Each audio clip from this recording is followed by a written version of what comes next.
Welcome back to the deep dive. Today, we're opening up some source material that's, well, it's absolutely unique. It really is. We're looking at text describing a pretty major global business and technology rollout, specifically the company On End Passive and its founder, Ash Mufareh. Right. But the language, the way they talk about this corporate moment, it's almost entirely the kind of language you'd expect for, like, a religious revival. Exactly. A spiritual awakening or maybe a prophecy being fulfilled. It's striking. This isn't just clever marketing copy we're talking about. It feels more like a whole philosophical statement, all contained. Okay, let's try and unpack this. And what's so fascinating here, and really why this deep dive feels necessary, is how seamlessly it all blends together. Blends what exactly? Well, you have the core vocabulary of high-tech innovation, AI, massive automation, secure digital ecosystems, all that stuff. Standard tech talk. Right. But then it's merged, almost repurposed, using claims of divine favor and spiritual destiny.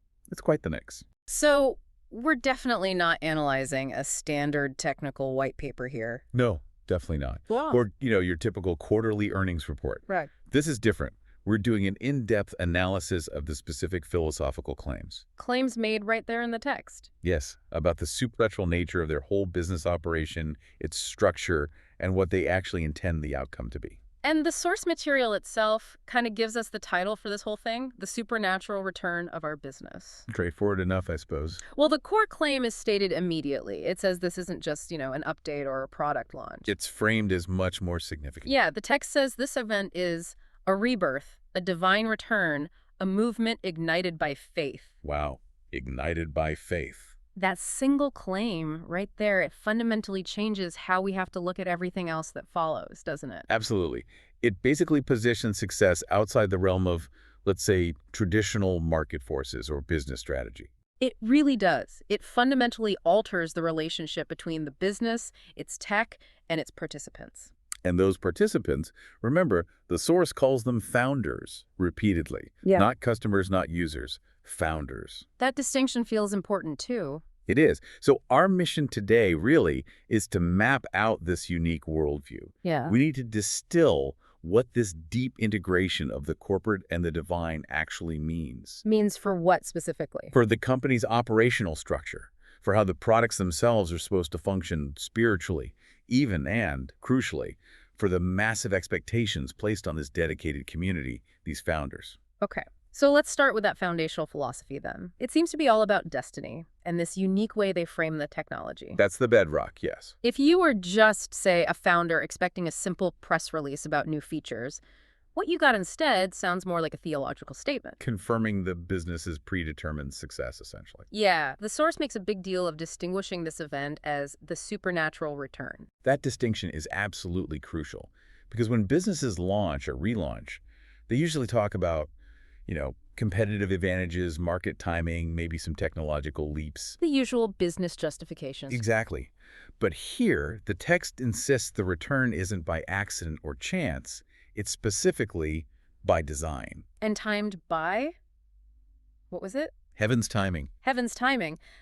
That's quite a powerful shift in perspective, isn't it? It is. Because if the entire operation is predetermined by heaven's timing, doesn't that fundamentally change things? Like, does it disincentivize traditional accountability? Or maybe even the urgent need for a competitive edge? That's a great question. Where does market reality intersect with this idea of destiny? Right. Well, it seems to create a narrative where any setbacks, any delays, they're just framed as part of the predetermined path. So obstacles aren't really obstacles. Not in the traditional sense. The philosophy laid out suggests the whole operational lifespan, including any pauses or perceived delays. Yeah. It wasn't determined by market necessity or technical hitches. But by what then? By divine preparation. The source explicitly states the business was destined to return stronger, wiser, and more powerful than ever. So this framework basically eliminates the possibility of failure being rooted in, say, human error or bad market conditions. Pretty much. Because the whole process is framed as being by divine design. Failure isn't really an option in this worldview. Okay, this level of certainty, this destiny, it leads us right to the core technology itself. Yes, and this is where the terminology gets really specific. It connects that spiritual framework directly to the product itself. How so? The source material provides a new name for the technology at the core of OnPassive. It elevates it way beyond standard industry definitions. Which is? So we have this foundational technology that, the world generally calls artificial intelligence, AI. Standard term. But for the dedicated believers and the founders within this movement, the source is very clear. It's not AI. It's anointed intelligence. Anointed intelligence. Just that specific phrase. It suggests a kind of spiritual blessing, doesn't it? Or guidance applied directly to the algorithms. Exactly. To the data models, the systems running the whole operation. It implies the technology isn't just complex or efficient. But actively blessed. Right. And to really grasp the magnitude of that claim, you have to remember what a technical AI platform actually involves. Even based on their own descriptions, things like AI cores, complex automation layers, secure ecosystems. The nuts and bolts of it. Yeah, technically, those cores, they handle deep machine learning, data processing, user interaction, all that complex stuff. But when you apply the word anointed, The purpose shifts. the purpose shifts entirely. Yeah. The stated function isn't just about efficiency or optimization anymore. The source claims this anointed intelligence is the kind that changes lives, restores hope, and rebuilds dreams. Wow.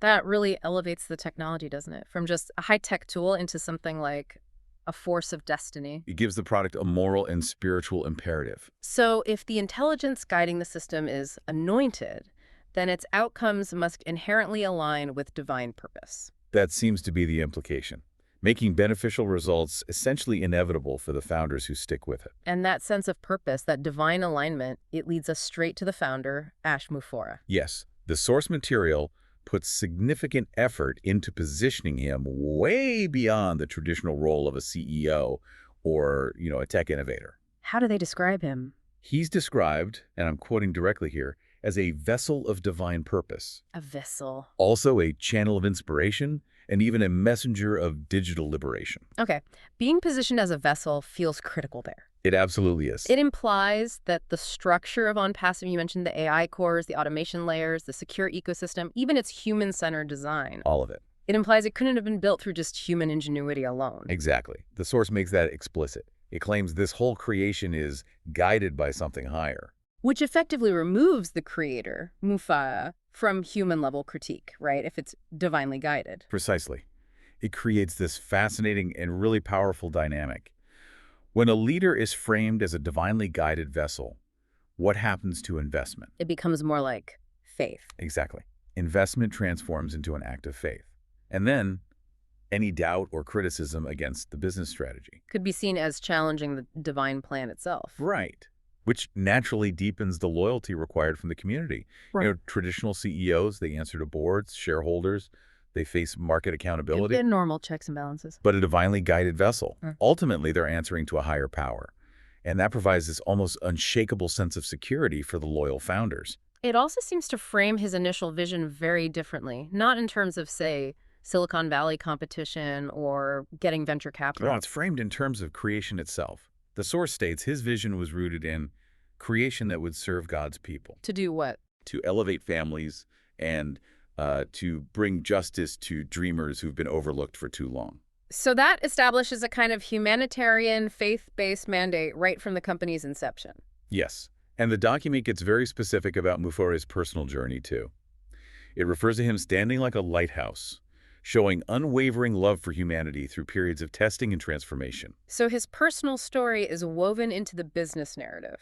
Tightly interwoven, it establishes the founder as the living proof of the divine plan, which in turn reinforces the idea of the venture's stability and its eventual inevitable success. Okay, so that's really the core engine of this first part. The technology is anointed, the timing's divine, and the leader is the vessel. That sums it up perfectly. So if Mufareh is the divine architect, then the OnPassive ecosystem itself. It's not just a platform, is it? It's more like the physical or digital realization of that prophecy. That's exactly how it's presented. How does the source actually describe this digital holy space, then?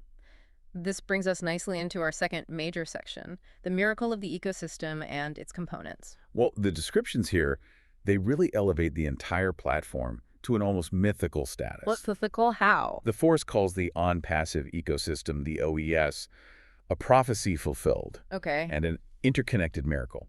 It's positioned as the place where the three key elements, the AI, anointed intelligence, remember, Hmm. automation, and humanity, are said to exist in perfect harmony. Perfect harmony. Yeah. So it treats the ecosystem less like a software suite you just use and more like a wholly interconnected space designed for, well, ultimate spiritual utility. So the expectation for the user experience must be incredibly high then. Extremely high.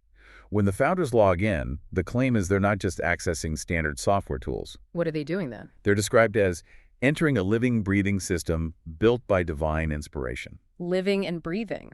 That suggests an immersive, almost sacred experience linked right into the platform itself. Yes, it completely redefines the concept of utility. The focus shifts entirely. It's less about what the tools to do, provide email, host meetings, process The payments. functional aspects. Right. And more about what the tools are in the context of this larger destined movement. They're actually described as vessels of restoration. Vessels again. Yes, each with a function that goes far beyond its technical description. Okay, let's break down some of those specific product claims, because this is where that spiritual function gets mapped directly onto the digital tool. Good idea. We should probably give the listener a sense of the actual function first, before we analyze the spiritual claim they attach to it. Take OConnect, for example. Okay, OConnect. Essentially, it's a video conferencing and communication platform, right? Like Zoom or Teams, presumably. Presumably. Technically, to succeed in a crowded market, it needs things like low latency, high capacity, strong security, cross-platform compatibility, Mm, the usual tech requirements. right. But the source gives it a supernatural function that completely transcends those technical metrics. It calls OConnect the bridge between minds and hearts across the globe. The bridge between minds and hearts. So the function is bonding, not just communication. That's the implication. Yeah. It reframes the entire purpose of a video call. It suggests that just by using the platform, you're taking a step towards global unity. Interesting. Okay, what about O-Wallet? In technical terms, that sounds like a payment processing and storage system. Yeah, handling transactions securely, quickly, integrating with external financial systems, that sort of thing. Yeah. Standard digital wallet functionality. But what's the anointed version? O-Wallet, the payment system, is called the digital heartbeat of fairness and transparency. The heartbeat of fairness. That connection between a purely financial mechanism and inherent moral virtue, it's really striking. It basically guarantees, philosophically speaking, that money moving through the system can't be misused or unjustly withheld. Because it's divinely transparent. That seems to be the claim embedded in the name and description. And then there's the security layer, O-Verify, which sounds like standard Know Your Customer, KYC authentication. Yeah, basic identity confirmation to prevent fraud, money laundering, etc., necessary for any financial platform. But they rebrand it as The security of destiny. Security of Destiny. So technically, O-Verify confirms your identity. Spiritually, this language implies that the system's integrity isn't just protected by encryption. And by destiny itself. It ensures that the destined outcome is secure. Wow. So this approach transforms routine technical processes, verification, payment, communication into milestones on the path of destiny. Exactly.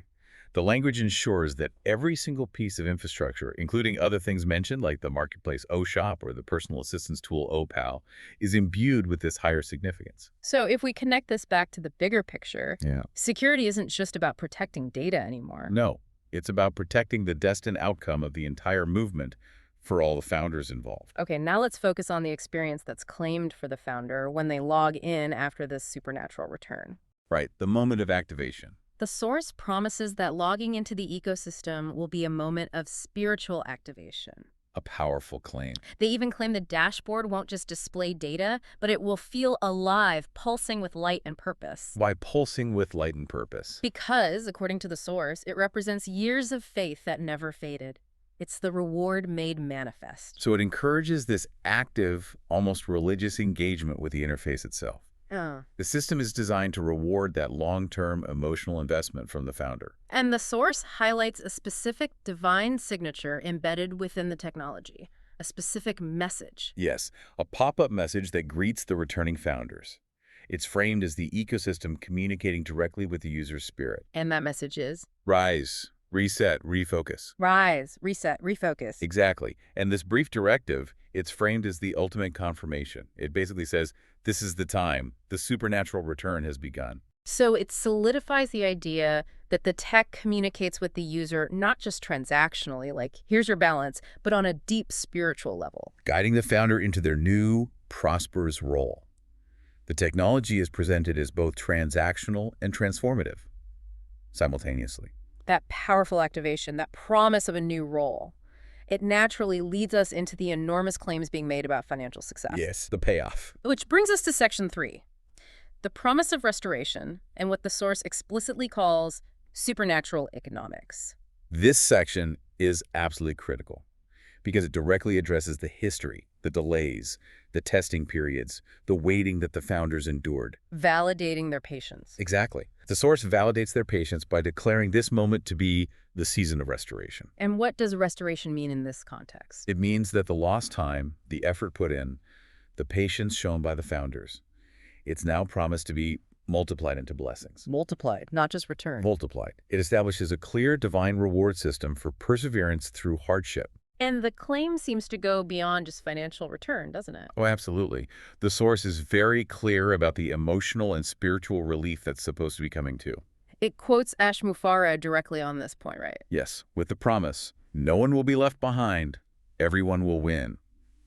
And crucially, it specifies this restoration is comprehensive, meaning it's claimed to be emotional, financial, and spiritual. All three. That emphasis on comprehensive restoration, that feels like a very powerful psychological tool. It really is. It implies the system is engineered not just for generating profit, but for healing past disappointments. Whether those disappointments came from previous financial ventures or even the delays within on passive itself? Precisely. And this kind of engineering, it's designed to create deep, almost unshakable loyalty among the participants. Because they feel not only financially compensated, but also spiritually vindicated. Exactly. They've been proven right in their faith. Okay, and then we get to the core financial mechanism itself, the commission system. The engine of the supernatural economics. The source stresses that this system is not ordinary. How is it described? It describes the financial structure as being layered with both mathematical precision and divine favor.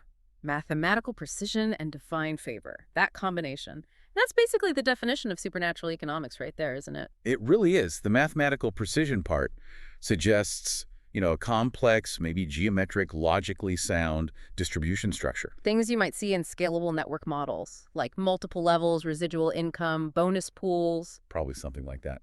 Common structure is designed for growth. However, adding the divine favor part, What does that imply? it implies that the success of that model is guaranteed by something beyond human market dynamics or just standard mathematical predictability alone. So the system isn't just designed to work, it's designed to never fail. That seems to be the core assertion. Failure is incompatible with divine favor. And this allows the system, or the narrative around it, to make some pretty astonishing claims about its overall objective. Yes, the intention behind the system is explicitly framed as moral rather than purely mercenary. How so? The source says the system is designed to reward goodness, faithfulness, and community, and it pointedly states that it does not reward greed or manipulation. So it establishes a kind of moral high ground for potentially immense wealth creation. Precisely. By attaching financial success directly to moral virtue and divine favor, it justifies the huge, life-changing rewards promised to the community. And the ultimate goal stated isn't just individual wealth. No, it's positioned as profoundly philanthropic. The stated goal is not to make a few people rich, but to make millions of people free. Financially free, presumably. Financially free, yes. And this financial miracle, they claim, is truly global in its reach, intended to impact every corner of the earth. Does it give examples? Yes, the source specifies this universality by citing examples like the humble believer in India, the dreamer in Kenya, and the teacher in America. So it speaks directly to that global community of founders the movement seems to address. Highlighting that this economic freedom is intended to be universal and inclusive, regardless of location or background.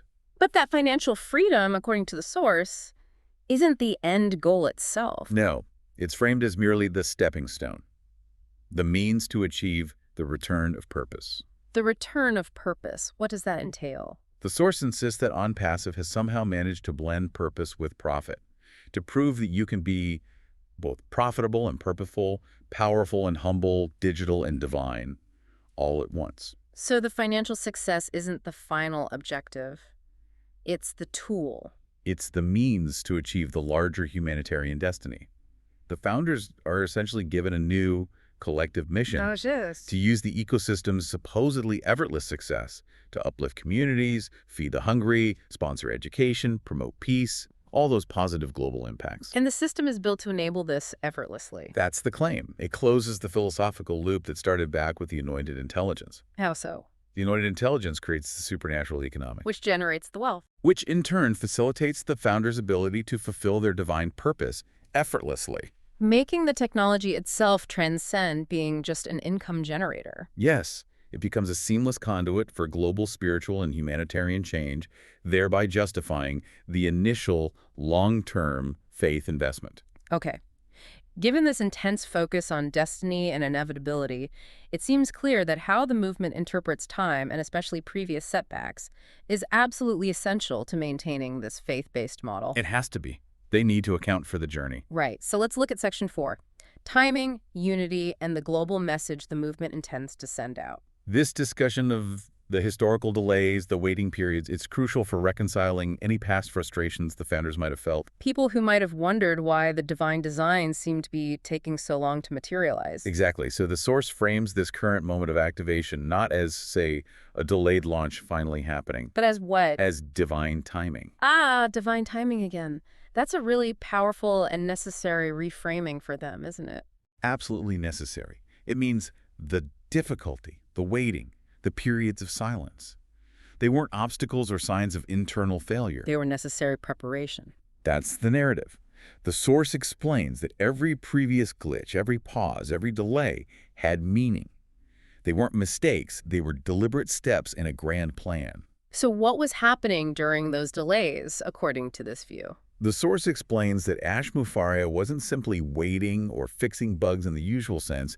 He was building something eternal. Building something eternal. Yes, meticulously aligning systems, refining codes, and actually preparing the world for what they call a digital awakening. So this narrative transforms every past difficulty into just another confirmation of destiny. Precisely. The return is arriving now, in perfect harmony with destiny, which justifies the entire arduous journey the founders undertook. And this movement is also built around an intense spirit of unity, you mentioned, described in almost celestial terms. Yes, very much so.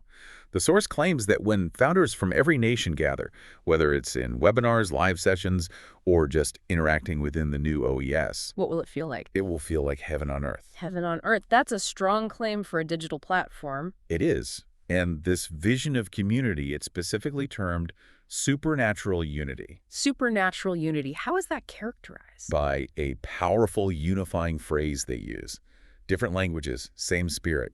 Different flags, same vision. Suggesting a shared spiritual experience that transcends national or linguistic barriers. Exactly. Reinforcing the idea that this is a truly global movement based on shared faith, not just geography or market segments. And the gratitude that's expected from the founders.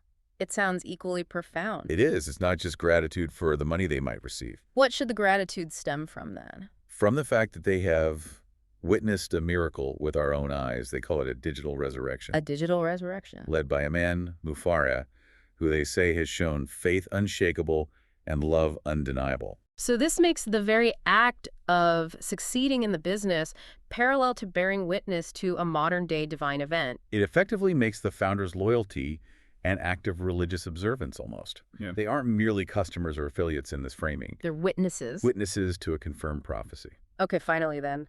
What's the ultimate message this movement intends to send to the world outside the faithful? How does the source position this supernatural return externally, especially towards skeptics? Ah, yes. The source draws a very sharp distinction here, specifically for outsiders. It says, to the world, this return will look like success. To us, it feels like revival. That internal distinction feels vital. It is. It means that while the rest of the world might judge the movement based on standard metrics, revenue, user numbers, expansion, product quality. The usual business benchmarks. Right. The founders understand, or are told they understand, that they're part of a destiny that operates outside those earthly laws and metrics. So how is OnPassive itself positioned in this return message? The source states that OnPassive is returning as a blessing. And the founders, the ones who endured the storm, They are the chosen vessels tasked with carrying its light. Chosen vessels again. And the ultimate declaration, the final message to the world, is this dramatic, non-negotiable statement of inevitability. It seems designed specifically to challenge any external skepticism head-on. What is that message? It's a powerful, almost political, but definitely spiritual statement. It serves as a final, bold encouragement to the founders to walk in your supernatural season, Assuring them. assuring them that because, in their view, God chose a man with a pure heart, Mufara, the impossible becomes inevitable. And the core declaration, the challenge to skeptics. The core declaration, which I read exactly as it appears in the source, it's a profound statement of assured victory. You cannot stop what God has ordained. You cannot silence what truth has built. You cannot delay what destiny has declared. Wow. Okay, we have definitely completed a deeply expansive look into a truly unique set of source materials here. It's certainly unlike most business documentation you come across. We've covered the key concepts that seem to define this whole movement, that shift from standard technical AI to anointed intelligence, the financial model built on supernatural economics, and the positioning of the founder community as chosen vessels, fulfilling this global divine purpose. Yeah. And here's where it gets really interesting, I think, when we try to synthesize what all this means, especially for you, the listener, trying to understand this phenomenon. Well, I think the core takeaway here is that this source material, it's far more than just marketing hype. You think so? Definitely. Yeah. It presents a complete, internally consistent worldview. A reality where technology is merely the vehicle The vehicle for what? for a massive, destined spiritual movement. Every single element we've discussed, from the CEO's role as the vessel, right down to the KYC system being called the security of destiny. Everything fits the narrative. Everything is justified, strengthened, and ultimately made inevitable by this comprehensive spiritual framework. It works to confirm to the participants that everything they believed in, waited for, maybe even prayed for. Is now manifesting. Exactly. And not by luck, not by coincidence, but by deliberate divine orchestration. That kind of narrative provides an almost unparalleled level of certainty, doesn't it? Especially in today's uncertain world. It absolutely does. It effectively replaces traditional business risk assessment with faith in inevitability. Yeah. It defines this supernatural season not just as a period of, say, financial gain, but as the culmination, the vindication of years of loyalty and spiritual endurance. And this raises a really important question, I think, for you, the learner, to consider as you process all this information we've unpacked. We've seen very clearly how the source material explicitly uses concepts like destiny, prophecy, divine orchestration as its primary tools. Not just for marketing, but for retention, for justification. It's woven into the very fabric of the operation, according to these texts. Right. So when the success of a business model is framed not just as likely, but as the inevitable outcome of divine will, how does that fundamentally change the dynamics? Dynamics of what? Of expectation, of loyalty, of risk assessment for the participants involved, compared to any standard business model they might encounter elsewhere? That's a fascinating question. How does guaranteed, divinely ordained success alter the participants' relationship with the venture? Exactly. The source tells its founders, as we heard, that the impossible becomes inevitable. We'll leave you with that thought to explore.